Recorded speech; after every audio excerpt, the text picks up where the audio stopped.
we live in a world of images which is available to anyone. Well, you have a wonderful illustration here in your book. It's the Bijan ad. Here are all of these Chinese communists wearing the same uniform, and here's Bijan saying, in a democracy, you can be different because you can look different. Well, I think that in a world where government is becoming big, where production and wealth and finance are becoming bigger and bigger, and where, in fact, decision-making is becoming more and more consolidated within small groups, it is in the realm of images and the availability of images that a sort of play of democracy has sort of played itself out. That democracy begins to be understood as consumer choice over a given variety of goods, and is less and less about people, in fact, taking the process of history in their own hands, political processes in their own hands. Citizens historically are people who can help shape the destiny of their society, whereas consumers can simply buy what they want to. And I think we found ourselves in a situation, and it's sort of a interesting one if we have an ear for language, where the term consumer has become a substitute for the term citizen. Nobody talks about citizens anymore. What are concerned citizens saying about Tropicana Twister? Sounds a little peculiar to me. Enticing flavors like orange cranberry. Mercy. Orange peach. Mercy. And orange raspberry. What, no kiwi? Tropicana Twister. Flavors Mother Nature never intended, but should have. Once upon a time, the idea of concerned citizen embodied the notion of free men and women thinking and acting for ourselves and taking part together in the civic life of our nation. But for millions and millions of Americans today, representative democracy is nothing but the representation of democracy. Politics ends with consuming images. One visitor to America noted the mass producing of ready-made ideas, the divorce of politics from everyday life, and the declining turnout of voters. And he concluded that Americans are now a permanent audience waiting to be amused. They look on more and more and join in less and less. In the marketplace, as in politics, our basic right as consumers has become the right to pick a product from an endless stream of prefabricated images. The first designers of the consumer society realized that not only labor and technology, but images too, would have to be managed. So the market has become the heart of the visual experience.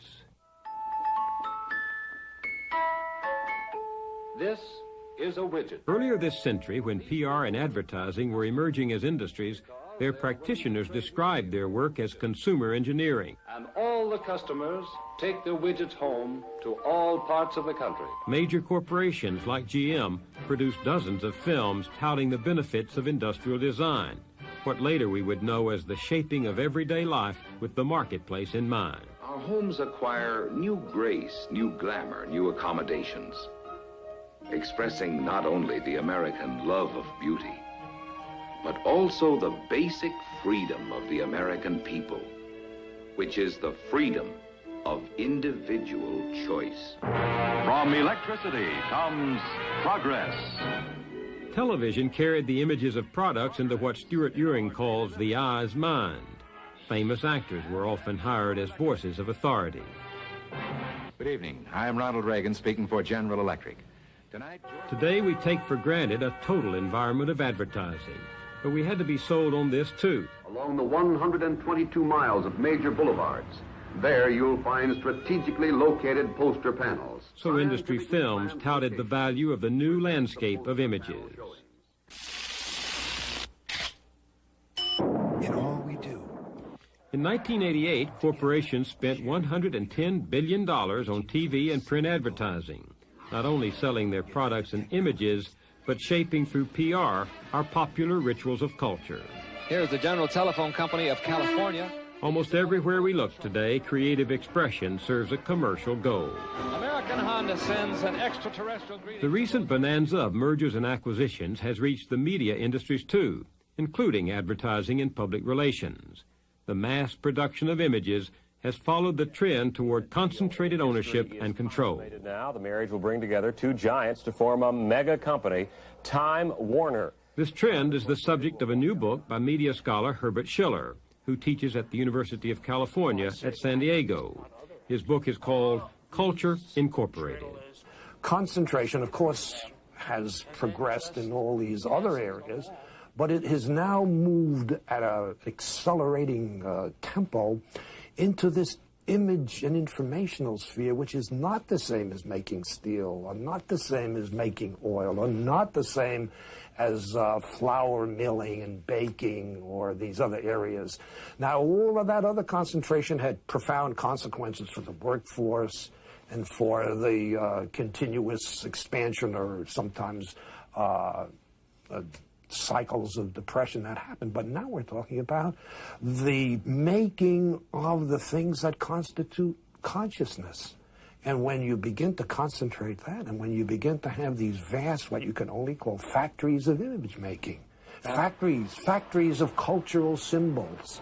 I mean, Time Warner's, it represents $15, $18 billion of assets, a figure that's so beyond our comprehension. But that's all tied up in magazines, in cable companies, in book publishing, in special services like home box office. So I'm saying we have had most of our understanding filled in with imagery which is acceptable to, palatable to this far more dominant corporate system in the society. You use an example in your book that's interesting to me. Walt Disney spends $45 million to make Who Framed Roger Rabbit. And then they spend another $10 million on ads to promote it. Then Coca-Cola and McDonald's get involved. They spend millions of dollars to try to link Roger Rabbit to Diet Coca-Cola and Big Macs. Taken by itself, there's nothing that one could find that's exceptional about it. But it's a practice that extends through the entire social arena. This is just a good illustration of it. Now, what does it represent, at least as I view it? It represents a fact that you have a complete unidimensionality of imagery. And so... Wait, what do you mean by that? By that I mean, let's say kids. It doesn't have to be kids. It could be adults, of course. But whoever gets swept up by this begins to have as the entire perimeter of their consciousness the imagery of Roger Rabbit, in taking this particular example. There's a wonderful character in the movie. Wonderful character movie, but then you see that same image either on a mug, on a T-shirt, related to the plate on which you're getting your hamburger, somehow or other connected to the time you take your Coke. And so, in a sense, I think this just constantly compresses, constantly reduces the range of imagination. This, I think, is maybe not the most serious of all of these things, because it also extends the power of these groups that have this enormous control to focus our attention into these relatively few kinds of images. What are you? I'm Batman. I would say on the individual basis, we're absorbed by these kinds of packaged ideas and images, and all of that becomes a sort of a continuously sealing off of a larger sensibility.